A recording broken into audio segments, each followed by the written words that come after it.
I am the Tofu Golem. Please enjoy the video. You begin by ensuring the iPhone 7 is ready. Plug it in if battery is under 50% because power loss can brick the device. Next, connect to a reliable Wi-Fi network so the download won't corrupt. Cellular is unstable for large files. Make room by deleting unused apps or offloading photos to iCloud. This prevents the installer from failing midway. Once done, go to Settings General Software Update and tap Download and Install to start the process. If the update stalls or says verifying for a long time, force restart the iPhone 7. Hold home and sleep/wake together until the Apple logo appears. This clears temporary hangs. If over-the-air updating still fails, connect to a computer and use iTunes or Finder to download and install the firmware. This is more reliable because the desktop handles file integrity.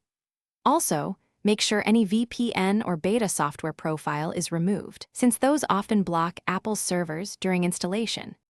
After the update completes, walk through the on-screen setup and sign into your Apple ID so iCloud and services resume. That re-enables messages, photos, and backups. If apps or data appear missing, restore from your iCloud or encrypted computer backup to recover settings and passwords. If the phone still shows errors or won't boot, use DFU mode and a computer to perform a full restore as a last resort. This erases the device, but fixes deep software corruption. Thanks for watching. Consider subscribing if we helped you today.